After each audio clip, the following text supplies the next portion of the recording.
What's going on, people? KG is back with another video, back with another upload. Talking today about a player that has temporarily left us, but has made the news today about possibly even coming back to the club. We're going to be talking about Brendan Aaronson in this video, and I want to get your thoughts on that. So, hit me in the comments after this video is done. Before I get into the subject, please hit a like on the video, subscribe if you haven't subscribed, and yeah, thank you to John Abbott and Stephen Short for the super thanks on the last video. Much appreciated, guys. And if you want to become members of the channel, which helps me out tremendously, helps the channel out, the link is in the description. Now, before we talk about Brendan Aaronson, got to talk about Ipswich Town dropping 2 more points as they drew 2-2 with Rotherham. Another game in a row where you would think Ipswich should get 3 points in, and they've dropped points yet again. We're now 8 points behind Ipswich as we talk today. That's why I'm saying slow and steady wins the race. And as long as we keep on doing what we're doing, we're coming for that top 2, and the quality in our team should see us there, but we've got to do our part. You know what I mean? We've got to do our part to make up that month we lost before the transfer window. And, we'll just keep trucking along. But obviously, we'll talk about the Plymouth game in the Plymouth preview. But Brendan Aaronson been talking about his tough times at Leeds and current struggles at Union Berlin, as he's not having a very good spell there right now as we speak.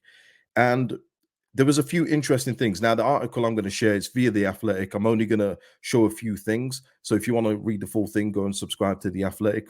I don't work for The Athletic, but that's what you got to do. But I just felt like there was a few things in there where it's like, is it really... I've got a thought process at this moment in time, and it may change. Who knows? But the way I feel about the players that left on loan is that they're better gone. I don't want any of them back. Not one of them. Don't care who it is. Don't care if it's an old favorite of yours. I don't care what they've done. I don't want any of them back. And just the way Brendan Aaronson comes across in this article kind of says, it's one of those things where, well, it's not going too well for me at Union Berlin. So you know what? I might go back there again. If they to get promoted, but I couldn't miss out on this Champions League thing here. And I liken it to, let's just say you're in a partnership with your partner and you've broken your leg and your partner looks at you funny while you're recovering. She's like, oh, hey, I don't like you like this. You know what? Let me go out and step out with someone else for a bit. I hope you get well soon, though.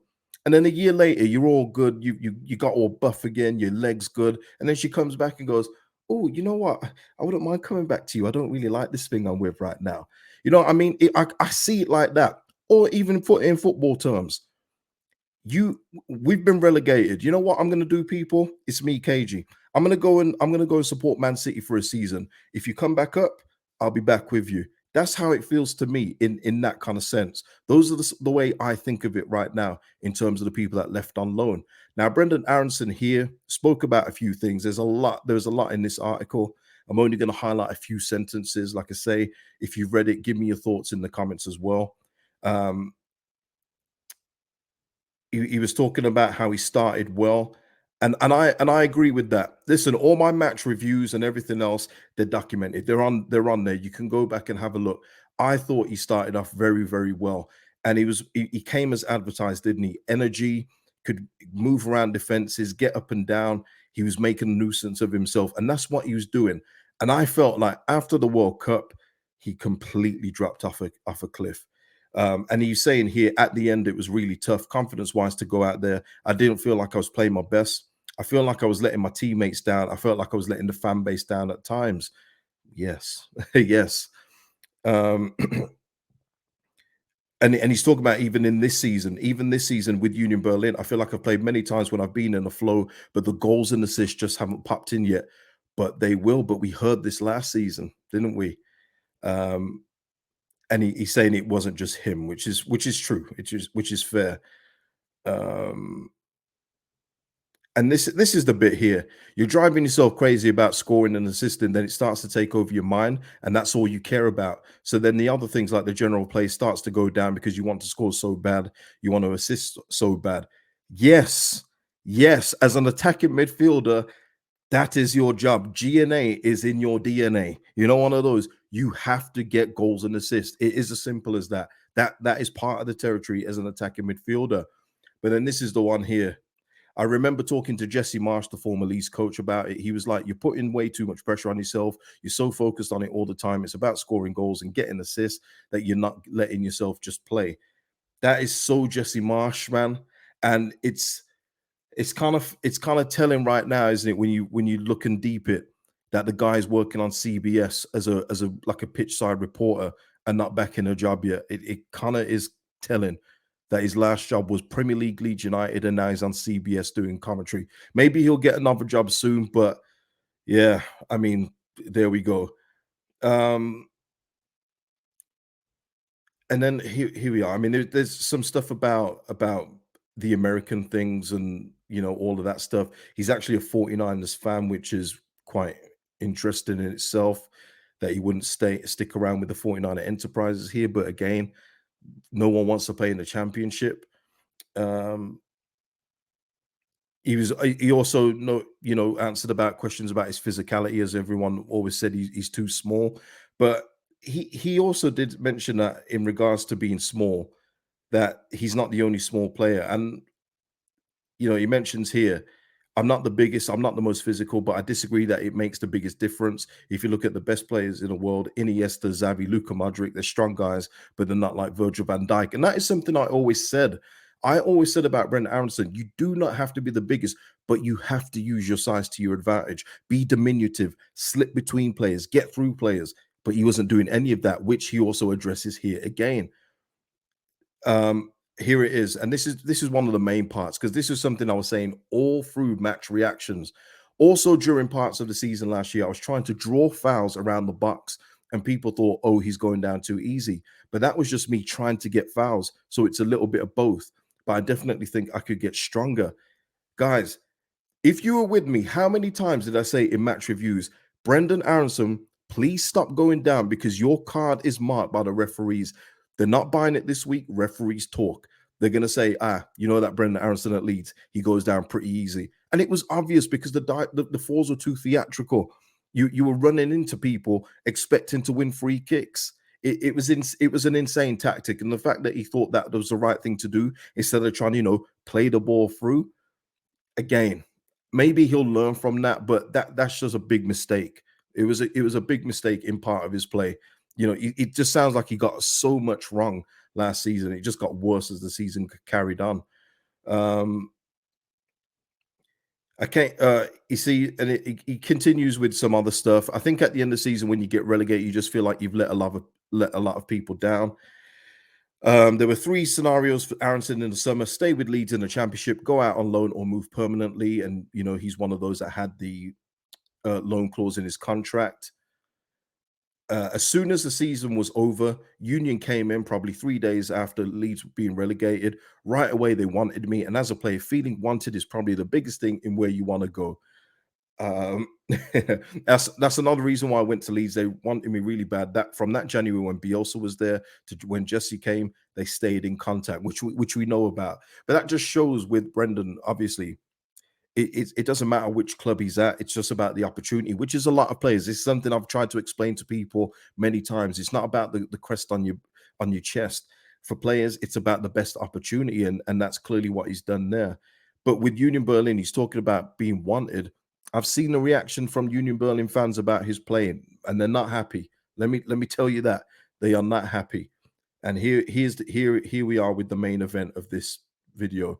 Aaronson is under contract with Leeds for another 3 years after the season. Could he return and play for him again? He says, for sure, it's possible. It's not done and dusted or anything like that. I love the club. I love the guys that I was there with, the connections I made. It was just very tough the way it ended.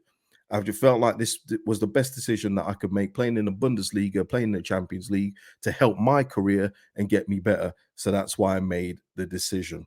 Now, I'm going to leave it there. If you want to read anything else in the article, like I said, it's on The Athletic. But that's where I went with the scenarios that I give you at the start.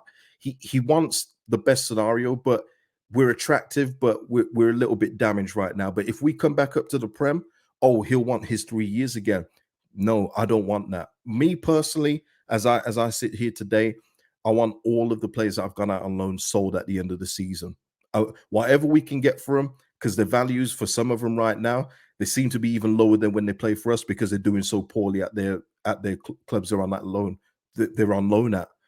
So yeah, for me, no, it's a hard pass. If you feel differently in the comments, please let me know. And let me just give you further idea because I remember saying this as well when he left.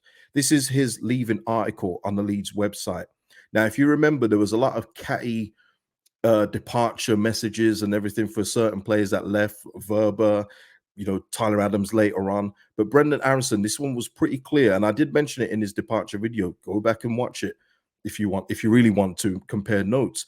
But he got a lot warmer wishes for moving away than the others did. And ended with, we would like to wish Brendan good luck during his time at the Stadion and Del Alton Forsterei. Yeah, basically Union Berlin. Yeah.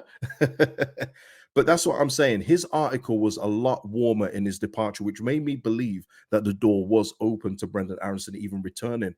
But you look at, and I want to share this last before I end the video. Look at the impact. This is at Union Berlin. 7 matches, no goals, no assists, 1 yellow card, 1 red card.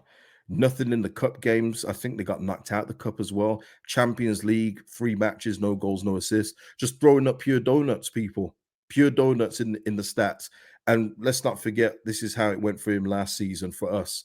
36 matches in total, starts and sub, 1 goal, 3 assists. Yeah, for me, there's no point getting him back. And I do have a feeling that the way it's going at Union Berlin has become a big factor as to why he's saying these kind of things now, because it's not going well. I do believe if it was going really well at Union Berlin, he'd have no desire to step back in Leeds United. But that's what happens in life. And if something's not going right, you kind of go back to something that you're familiar with or you think is better for you. Because it's not going well for him at Union Berlin now, and the fans are letting him know that. So I want to get your thoughts on that. Would you take would you have Brendan Aaronson back? And when you think about it as well with the midfielders we've got now, who would he get ahead of in this team? I would not play him ahead of Kamara. No chance. I wouldn't play him. He's not Ampadu, so that's not a like for like. He certainly doesn't get in ahead of Archie Gray. And Archie Gray is another example, by the way, of someone that isn't built massively. He's put on a bit of muscle this summer. That's quite evident. But he's still small, but he uses his frame well. Big difference. So you can do it. It's not that just because you're small, you can't play. Otherwise, Messi wouldn't be one of the greatest footballers of all time. But yeah, I've said my piece on it now. The article, I just read it and I was like, what? What is going on? But hey, listen, I'm willing to get your thoughts. Please like the video, of course, and I'll see you in the next video, people. Peace out.